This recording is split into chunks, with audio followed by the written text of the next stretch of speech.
Is the unnamed tavern named Unnamed Tavern? Is Unnamed Tavern named Unnamed Tavern, or is it a tavern that's not been named? Ooh. Bum, bum, bum. Political. Okay, escaping liberal hell. Republicans are really fleeing Washington State. So this is an article from December 2nd. So this one's a little bit more up to date than I've the last lived in one was. Washington. I lived in Washington Really? for like 6 years. Nice. Yeah. How did you like it? Overall, I liked it. It was a little bit more rainy than I would like, in that it rained more often than it didn't. It was always interesting to live in a place where, when you're hearing the traffic report on the radio, they tell you to watch for sun breaks, which just means that the sun is going to shine onto the road directly. You might have to watch out for that because you might not be used to it, and you might be accidentally blinded by the sun that you're not used to seeing. Snow blindness. Yeah, so, I mean, and I will say, when I was there, it was Washington was a weird mix in terms of the red versus blue political thing, right? Like, overall, it was, like, the legislature and whatnot were fairly blue, but they also had, like, fairly, non-restrictive gun regulations. Like, gun ownership in Washington was pretty easy to get. Guns were pretty easy to get and own and get licensed and all that.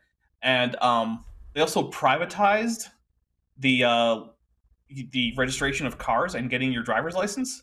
So instead of going to a state-run place, there would be competing private places that had a license to do automotive registry and, like, driver's license issuance and whatnot. And so, like, you could shop around to see who had the better price or the shorter lines or whatever. And there were even places where, like, there'd be two DMVs across the street from each other in direct competition. I mean, I guess that's an interesting way to lessen the lineup, I guess, and the burden on the To be fair, government. I've never been served faster than in those private DMVs in terms of in a DMV, right?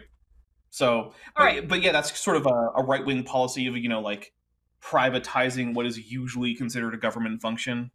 So that's I feel like there's nothing. I don't think there's anything wrong with necessarily privatizing a government function. I just think it needs to be done the right way and needs to be regulated properly. As long as those two things are in place, I feel like it's probably fine. Yeah. Well, it's a case by case. As somebody who right, exactly, who resides in that state, I can tell you that it is quite convenient in terms of your tabs, or what people call your car registration, is something where you can online go to any one of different vendors and say, here's my money, please send me my stickers to put on my plate to show that I paid the registration. And what it means is the motor vehicle department is dealing more with more larger issues rather than simply renewing your car registration.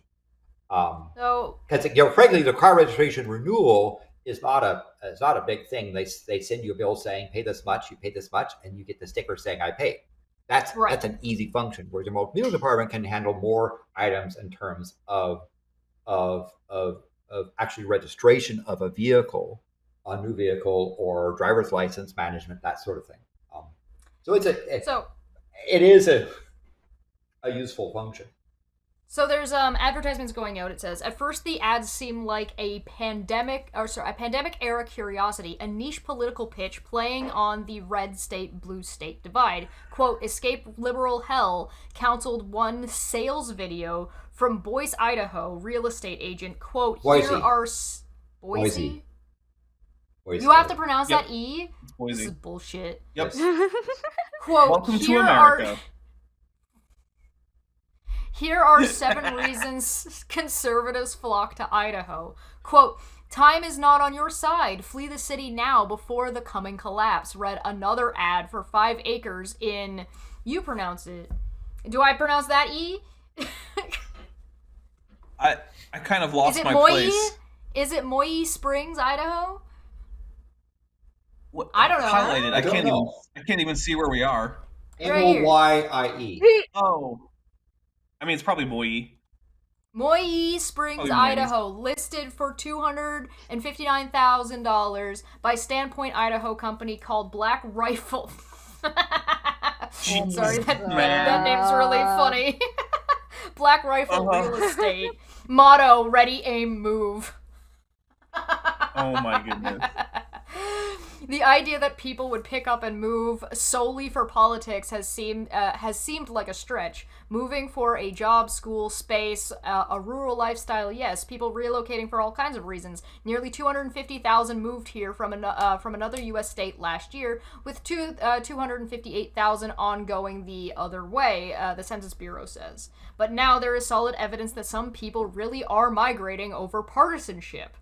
This past week, Idaho released a database of voters who had moved into the state, along with where they came from and what political party they signed up for when they got here. In Washington, we don't register by party. Everybody is an independent voter. In Idaho, you generally have no affiliation with a party to vote in the primaries, so party choice is right on the government's registration form.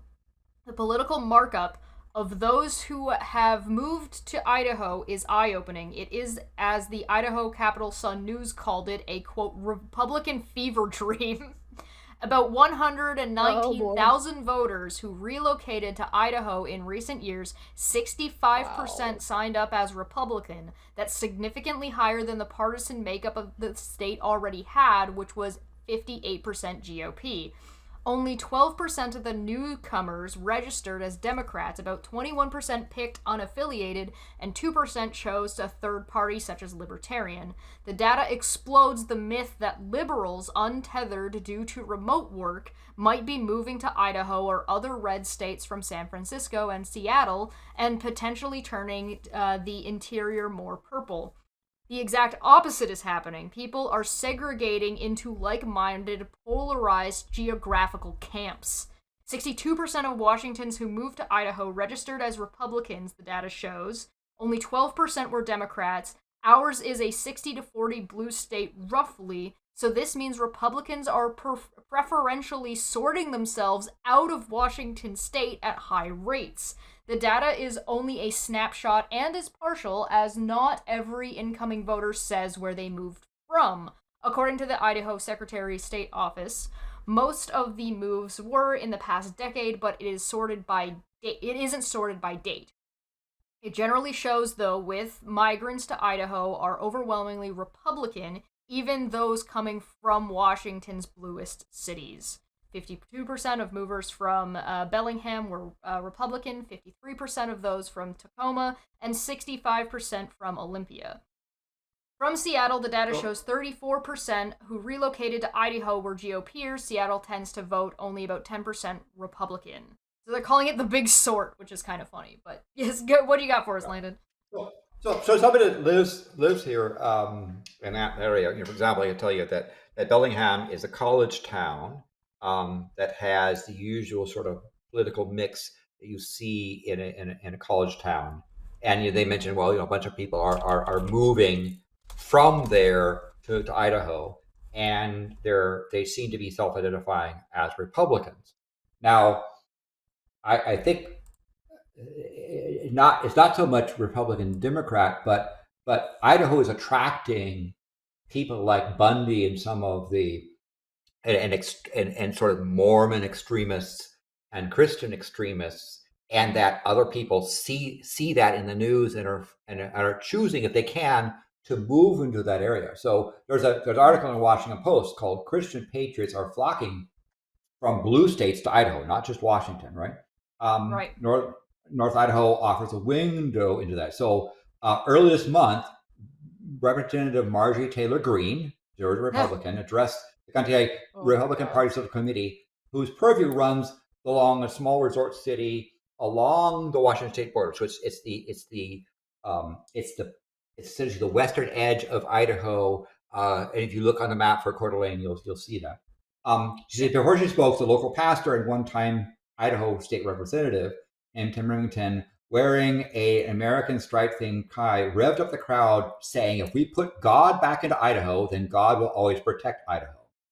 Greene's remarks ran nearly an hour, and she touched on topics dear to her right-wing fans: claims the 2020 election was stolen, sympathy for those arrested in the attack on the U.S. Capitol, and her opposition to vaccine mandates. She then insisted Democrats in Washington had abandoned God and truth, and specifically the sword of biblical truth, which she said will hurt you. The room of partisan applauded, shouting "Amen" an event closely is investing that the GOP has into the party of Christian nationalism, right? And so the notion Right. that and church is saying, they tell people here is how you're supposed to do. So even though she's from the other end of the country, this is an area that's seen as being places. Now, to be fair to Idaho, Bundy tried to get elected governor, and they found him to be a little too wacky for them. But he had a chance, right? It's I like this. Northern Idaho has been long been known for hyper libertarians, people who are apocalyptic, apocalyptic, people that are seeing populism stuff, white supremacist groups, and other sort of areas that are in that region. And so the media is sort of accentuating some of these extremists. And again, we're seeing this hyper national and belligerent patriotism, a kind of marriage between religious identification and political identification. And Idaho are marketing itself towards those people because it would like to grow. Now, it's not the case. Understand, it's not the case that the entire state of Washington will be depopulated. From a different demographics point of view, the Cascades, which is sort of the western third of Washington, think of Washington as a rectangle, and the western third from the Cascades to the coast tend to be heavily dominated Democrats, and also that's where the major populated cities are, most of them. The rural area and the desert to the east, the other 2/3 of Washington, tends to be more conservative, more Republican. And so these people that live in that area are disappointed because democracy produces a legislature which doesn't suit their region. And so you see people in that area getting together and moving, although they're not very as many people. So you'll get more people from a place like Seattle or Bellingham, bigger cities, moving to Idaho. It's this divide where you have the rural people being disenchanted with the majority. Do you guys think that it's kind of like a massive issue to have, like, as much as, like, people are saying, though, these political divides and these schisms are problematic from, like, a social standpoint, to actually see people making moves and then insulating themselves in this way where now they don't have to even interact with anybody differently? This seems dangerous if it's on any kind of large scale, and to me... If there's no connection from the outside world and the information flow is biased in such clusters, I think so. It is very dangerous. It is very dangerous. We had something like this back in the day in Toronto, in Canada. We had I don't want to call it an immigration issue because that wasn't really the problem. But what was happening is that when people were immigrating to Toronto, people were in their insular groups of where they were from. So there was like a Chinatown, and then there was like a Jewish side of the city where it was like a little bit more there was like a Muslim section of town, and what segregated communities. Segregated communities, yeah, exactly. Thank you. So they had segregated themselves, and what had happened is gangs started forming where basically they were bringing in the problems that existed where they were from to the streets of Toronto and sort of holding on to like insular grudges with each other, which was really problematic. And what Toronto did is instead of like clamping down on immigrants and blowing up at immigrants and being like, oh my God, Canadian nationalism, what the government actually did was they started offering more subsidies to people coming from areas if they moved to these specific areas. So basically to spread everybody out and sort of mix them together so that way they weren't all clumping up together. And that's what Toronto did. But I don't know. Dapper, I think you had something you wanted to say. Go ahead. Yeah, so I don't really know how I feel about this phenomenon. Because on the one hand, I do think that there's something to be said for letting people have a government that reflects the way they want to be governed. Right? So if a bunch of people want to get together in a place that's already fairly right-leaning and live under a right-leaning government because that's what they want to do, rather than being unhappy under a more left-leaning government somewhere else. I mean, who am I to say no, that's not okay? But on the Right. other hand, it also means that what about the people who are in Idaho who are happy with how it is right now and who are not going to be happy with it moving further to the right, which is one of the inherent problems with democracy, right? No one's ever going to be, there's always going to be people who are losers in a democracy who aren't less deserving of having the government they want than anyone else. They just don't have it because they're not in the majority in the local area. This is the we live in a society thing, and we have to accept that Right. sometimes things aren't going to go our way. Right. Yeah. As far as the living in an isolated bubble, I don't know that this is going to exacerbate that so much, because for the most part, the ideological bubbles that people live in are already self-selected in both their Yes. day-to-day in real life interactions with That's their fair. friends, and also online. So the fact that you're living in Idaho, I don't think is going to increase the level of isolation that you have from other people in terms of ideological standpoints and whatnot. That's fair. So like, And I don't know. It's a complicated thing, and my general impulse is to say, if people want to move to a place where they prefer the style of government there, I Yeah. generally think they should be allowed to. It's one of the reasons why I'm a pretty big fan of having more open immigration rules Yeah, around the policies. world. Like, hey, if you really like the way that, like, say, Sweden runs things, or the way Australia runs things, or the way Namibia runs things, I don't know. I think it Make should it easier generally and more be something, accessible. yeah, that you Yeah. should be able to do to get to the place where you feel like you're going to be comfortable. Well, that's one of the reasons why I brought up Yeah. Toronto, because what Toronto did is Toronto did not punish people. Toronto did not say you are not allowed to do this. What they did is they added incentives that would encourage people to integrate with each other a little bit more in a way that did not take away from who they were, where they were from, or any of their cultural things that they wanted to bring with them. All right. Sorry, Landon, go ahead.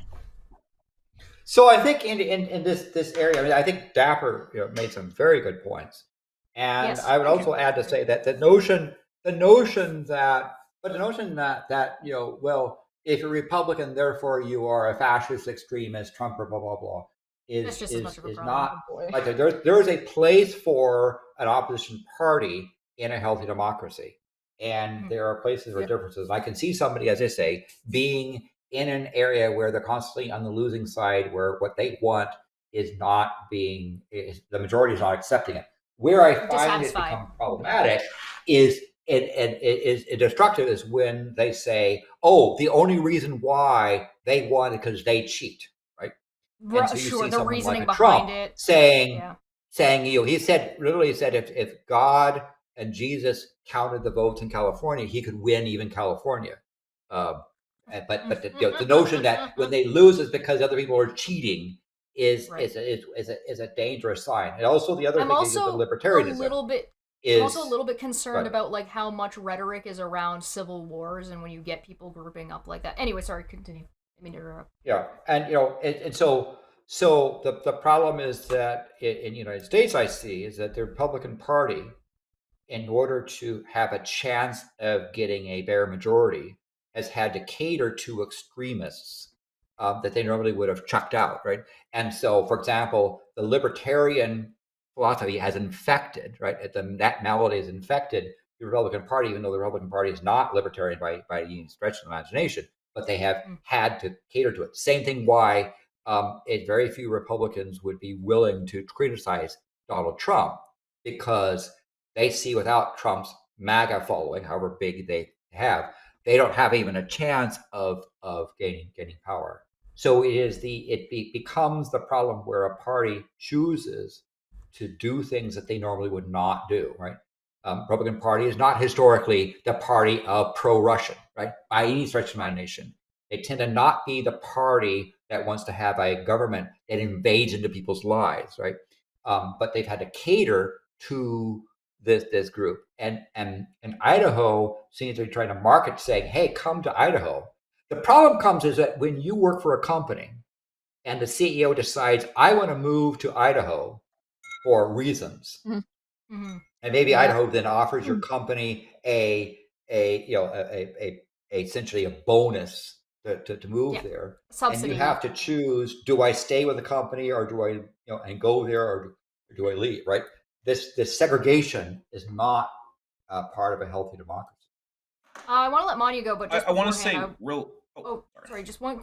I'll go to Dapper. Give me 1 second. Sar in the chat said, I think the internet will cut both ways on this, sure, but they will be physically more far away, but the internet will still have lefties on it, so that you can choose to be in an echo chamber. I think that's a valid point. Sorry, go ahead, Dapper.